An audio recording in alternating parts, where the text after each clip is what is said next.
welcome into another episode of the Idea Collision. My name is Andrew Green. I'm the host of this podcast.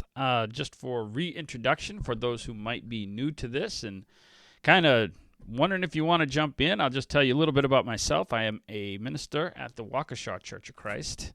I am a grief facilitator in a grief counseling group here locally.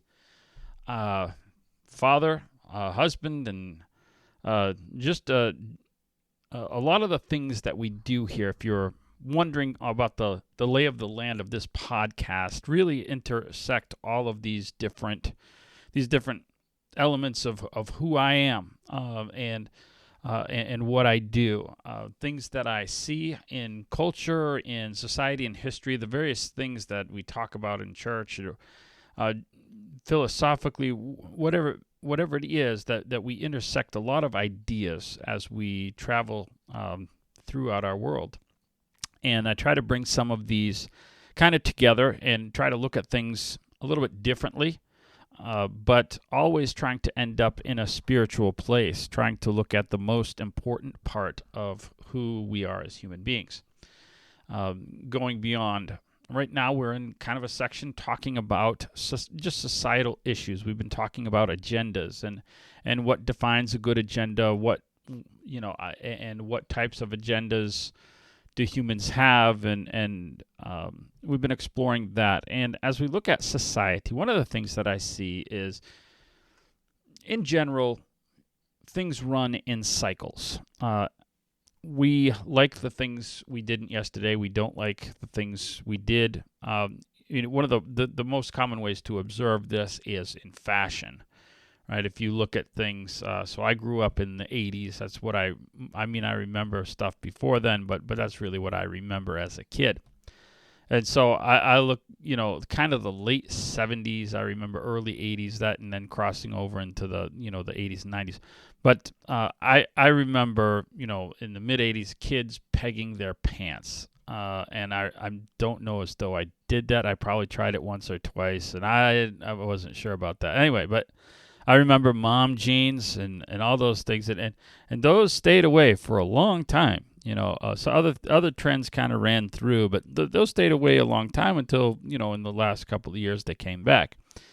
And if you ask somebody in 1995 if they would like that, no, they wouldn't. But here we are today, and it's back. And my son came home from college looking like a member of the Bee Gees. Now, nothing against the Bee Gees, but at least he didn't have a silk shirt opened, roughly to his midsection, but with the big collars. But his hair is like, I was like, my goodness, I do remember actually barely in the early 80s having hair like that when we were still in that transition from the 70s. But it's been a long time since those hairstyles have been in, and we run through these cycles, and we viscerally hate what we will do shortly and what we used to do. There was an event, another thing that kind of illustrates this is music. There was an event on July 12th, 1979. Some of you know what it was if you were there, or if you like history. Some of you have no idea what that date was, but it was a turning point in American music history. The White Sox, the Chicago White Sox, and a local Chicago radio station coordinated an event where they burned, destroyed, exploded records on field. It turned into a riot, and then they had to cancel the second game of a doubleheader and all sorts of complete nonsense. But these were disco records, and it was. Somebody's like, well, I don't. That's not. No great loss there. But so they had this disco demolition night was what it was called, and it was cheap to get in, and massive amounts of people came in, and those who didn't get their records into the thing to be destroyed started flinging them all over the field. And it was complete chaos, and. So that was in 79, and it was a little over a year later, 81, into early 81. I think the last real disco song of any popularity, and that would be a borderline disco song, was Celebration, right, by Kool and the Gang. And so it really, that event turned the tide against, disco music. Well, let's look at disco music. Until Michael Jackson released Thriller, Saturday Night Fever, the soundtrack to the movie Saturday Night Fever, with John Travolta and I think Olivia Newton-John. It was the highest selling album. Now, that's bizarre for a soundtrack to be the number one selling album of all time. But a soundtrack was the number one album. And it still, to this day, remains a very safe second. Finally, I think it's Whitney Houston's Bodyguard soundtrack surpassed it. And there's a lot of albums that have since, just regular albums that have passed it. But to this day, 40 million copies of that album were sold. Now, you have to consider the time. In mid-1970s, I'm going somewhere with this. In the mid-1970s, there were only 75 million households. So there was way more people. There was 200 million people, but each house. So more than half of the homes in the United States had a copy of Saturday Night Fever. However, now no one will fess up to ever liking the entire form of music called disco because of this event. And so it has to do with perception. What will people think of me if I say that I like this music? Because, as I said, 40 million people liked this music enough to buy a double album, which isn't cheap now or then. Right? I do own it, by the way. I'm not so against disco. Don't hold that against me. We run through these cycles, and a lot of the cycles that we run through, and this is the important point, is that we run through these cycles that we go through based on perception, based on what other people's opinions are of us. Right? We care about something, and this is an important word. You hear it all the time, consensus. That is an important sounding word. So there's consensus. That sounds substantive to us. It means what the majority thinks. And when you say it like that, well, it sounds a little less important. But that's all it really means. I'm just doing what the majority does. They're just doing what is popular. That sounds less profound when you put it like that. And that's all consensus is. Consensus is looking at what the majority thinks or does and responding to it and kind of trying to fall in line. Right? Well, if everyone decides that they want to like disco again, everyone will like disco again, and there's no harm in that. If everyone wants to do their hair in a weird way or whatever, there really is no harm in that. Unfortunately, consensus does a lot of damage. Now, to understand how, we need to understand what things consensus tries to do. And what consensus, there are two real spheres in our universe. One is abstract and one is concrete. Things fall into one of those two categories: information, right? Opinions, all these things. We file these things, and they're really, ideas are either, they tend to be more abstract, and then there's things that are concrete, things that are factual. They just are. And the two don't mix well. Concrete and abstract never mix well. It's important to keep them and address them according to the rules that govern them. They're both fine. They just, you can't use one for the other. So what we talk about music, right? Music and things like that. That's an abstract. It's an artwork or whatever. Those are abstract things. When we use consensus or whatever to determine, that's fine. Consensus is fine because consensus is really, in a sense, abstract. There's nothing informative about it. It's just saying everybody likes this right now, and they won't tomorrow. So that's fine. That's abstract dealing with abstract. Let's talk about when when we mix some of these, they don't mix so well. Think about most of the debates that you have, right? The most of the debates that you have are over abstract things. Now, the nature of a debate is concrete. So you take a concrete idea and apply it to an abstract idea. So we're going to debate about what music is the best, or you'll argue about what athlete is the best. And how do you argue? Well, okay, if we're talking about sports or something, we're going to talk, and this is all day long. If you turn, I used to listen to so much sports radio, and it's really pointless, and you get upset, and I'm going to call in, which is what they want, and that's how they sell advertising and all these things, and you start seeing that, and you go, and it's kind of pointless. But a lot of this is generated with statistics. This guy's the best because he had these statistics. Well, yeah, but you're not looking at the statistics the right way. You need to look at these statistics or whatever. And so you're trying to use this concrete method to interpret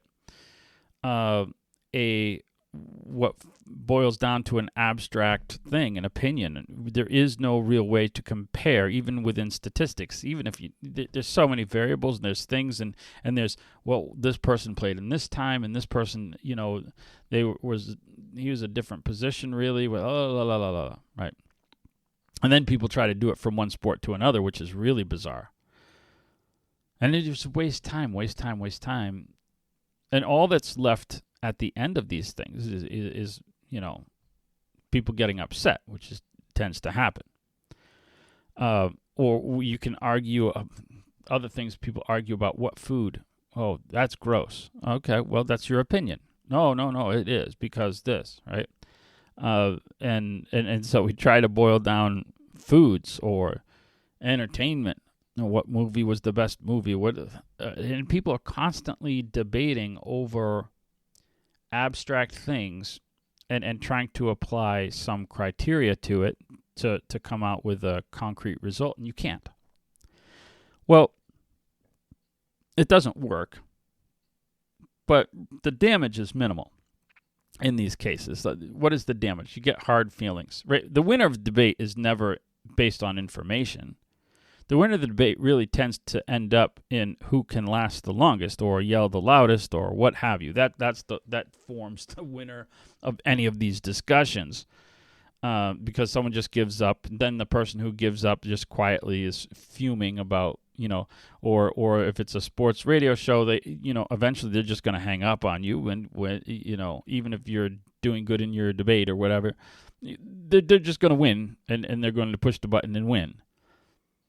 And then people's feelings are hurt. Well, because it's not really core to us, those are just opinions and more surface things. Those feelings don't tend to last that long. So there's not really a long-term damage. Feelings from these things, they're not core emotions that are being impacted. So subjecting concrete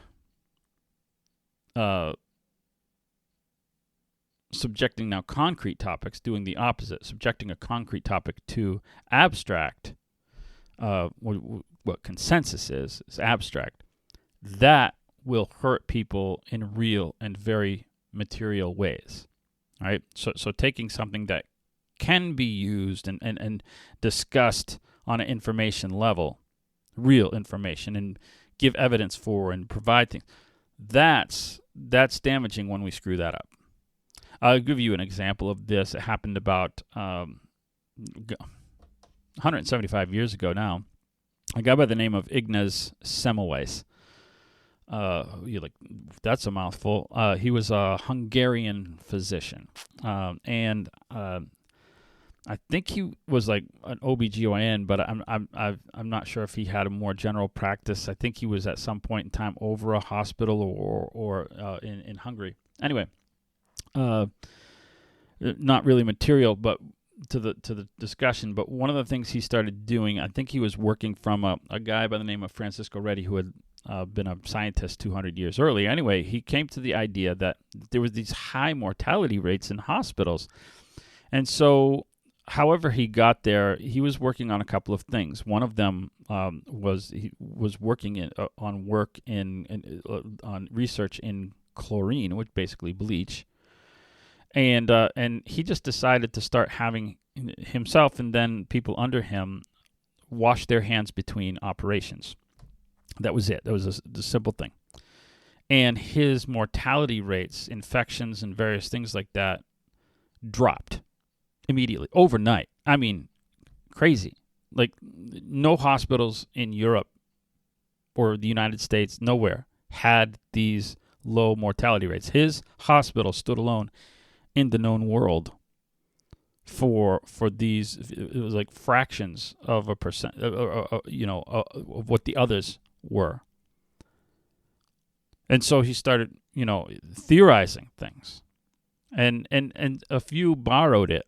Okay, so there was start influence, because there are people that will go, well, this seems to be working.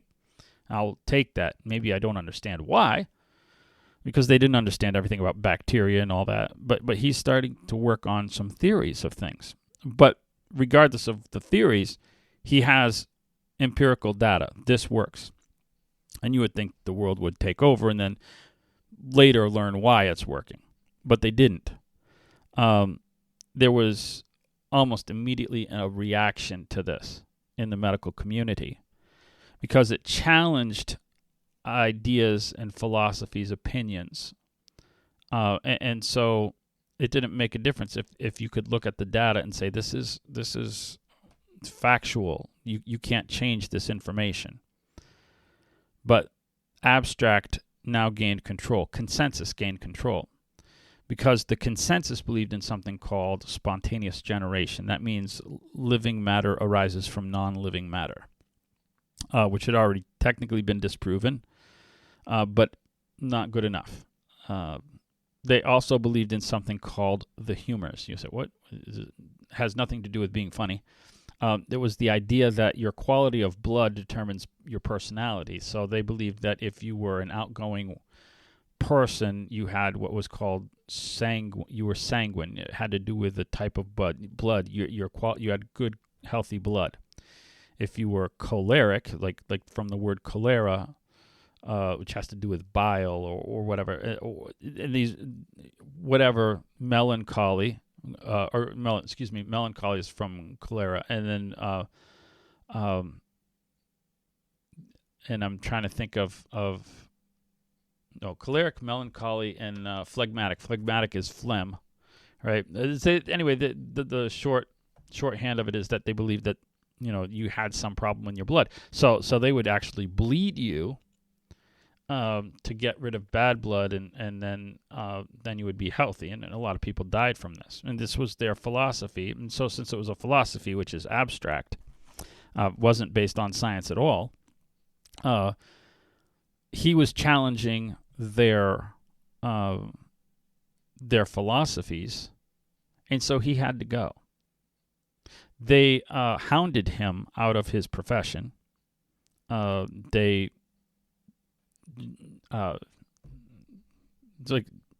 terrorized him. They assaulted all of the publications that he did, the medical communities in general. He died basically insane, younger than 50 years old. I think he was like 47, 48 years old, something like that. And a guy who had pioneered something. And about 2 decades later, Louis Pasteur would prove beyond a shadow of a doubt for the scientific community that certain things, and he would explain why. Ignaz Semmelweis couldn't prove it why. He could just prove that it was. But it shouldn't have made a difference. There was empirical data. And you just wonder how many thousands of people died across the world from things that if the world would have listened to Ignaz Semmelweis or Francisco Redi before him, how many people would not have died needlessly, right? And this is why I say that consensus, applying something abstract to something that really is empirical, that is concrete, is so much more dangerous than the other way around. Now, political agendas are the basis of consensus. That's always probably been true. And I guess you could say, political ideas are philosophies, and so some of them are more abstract, so maybe some of them are fine to be dealt with abstract. But science is, now we live in a world where science is subject to consensus. Again, it's also, maybe this has also always been true, where because we see this numerous times and in different places happening. We see Galileo making scientific discoveries. Nikola Tesla did so. And a lot of people hounded them for their discoveries. And are trying to apply abstract things to concrete things. But science doesn't work well. It never ends well when science is forced into abstract. So now, weather, just observable weather. We have to have consensus. We have this majority of people believe in this model. We made a computer model, which isn't science. It's just a model. It looks like science because it uses information, but it uses information kind of like two people debating sports with data. Well, okay, there's a thing called a batting average, but it's still abstract. You make a model and plug in information to it, but there's no one to say that your model is correct. It's still an abstract thing. Why is this a divine model? It's just a theory that you made up, and you're putting information into it. And medically, again, we're doing this. We're subjecting children to surgeries and hormonal treatments, chemically altering them, biologically, physically altering them, not biologically, physiologically altering them because of consensus, and probably other things too, but consensus. And so if you challenge the consensus, well, the same thing happens to you that happens to Francisco Redi, or happens to Galileo, or happens to Ignaz Semmelweis. You're hounded out of your profession. You're ostracized from a society, social media, or what have you. Right? Your integrity is questioned. Your intelligence is questioned, and it does real and lasting damage. The damage is quantifiable. We see today women losing their scholarships to college because men are pretending to be women and taking their scholarships. But the consensus says that's normal. More confusing than that, see if you can follow this one, but women and girls are being assaulted in bathrooms because there are men pretending to be men, pretending to be women. I'm not sure if you follow that, but they're not really even people who struggle with gender dysphoria, but they're just pretending to do so because society is giving them cover of these abstract ideas and this consensus. So they're walking into bathrooms when they don't really have even an issue, emotionally, but they're just using the cover that they have to assault people. Is doing real damage. There's a consensus in redefining the family in our society. Now, these aren't political. These are moral. I said these are spiritual things. And whether you get a scholarship isn't spiritual, but what God defined you as a human being, that is connected to morals and virtue. And as these things are being redefined, right? We're normalizing the breaking down of homes, which is leading to unsupervised children, which leads to many of them being victimized, which leads to PTSD, which leads to depression, which leads to suicide, fentanyl deaths. All these things in our society can be statistically connected to broken homes. There is no greater indicator of negative things happening to people, be it depression, crime, incarceration, drug abuse, overdose, all those things. No greater indicator than a broken home. Greatest thing. And that has to do with redefining and normalizing this concrete thing as abstract and say, well, it's okay. All these other things are equally good. Now, science is pretty fairly accurate on X and Y chromosomes, for example. Like, that's a scientific thing. But no, science, we can't have science. We have our abstract idea. So, as I say, if you challenge these, you will face the same fate as Ignaz Semmelweis and the others who chose concrete information and followed it actively.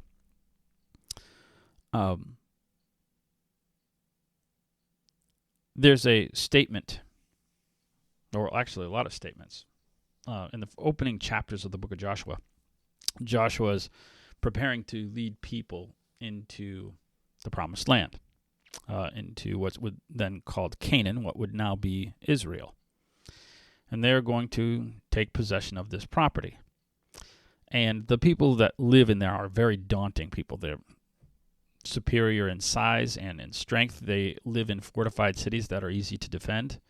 And Joshua's leading a vagabond group of people in that have very little weaponry, if any. They don't have any structures of any size and strength. And he's got to conquest this land and give a permanent home. That's his task. Well, he's obviously struggling with this. And what's obvious that, we think of Joshua. Joshua is thought of as this great, powerful character, but he doesn't start out that way. I forget how many times, I think it's like 5 or 6, 7, somewhere in there, in the opening couple of chapters of the book of Joshua, that God has to remind him to be strong and courageous. And if God has to repeat something that often to you, it's obvious that you are struggling with that character. And it is a thing when we are in the face of what appears to be the consensus, the society around us. It's very difficult for us to be strong and courageous. That's what I want to encourage you this week. To be strong and courageous, not just, I couldn't care less really. Well, I could, but about weather. Arguing over weather is not really deep down the most significant thing we can argue about. But things about things that have to do with virtue, things that have to do with character, things that have to do with spirituality, we stand as people who believe that. If you do, you stand in the minority. You do not stand in the consensus. There's a society that wants to assault that and beat you down into silence and submission. I'm hoping to encourage you to be brave. Today is Labor Day. Labor Day is where we remember people who stood up. They challenged a society and those that were the power brokers in society to try to make safer conditions. Nothing can be safer for a society than developing spiritual and virtuous ideas, and we are going to have to challenge and follow in the footsteps of those who did that in terms of their character, to be able to stand up and speak in the face with good character. I'm not talking about being rude or violent, but speaking in the face of those that would challenge spiritual, concrete truth. So be brave this week, and we'll see you next week.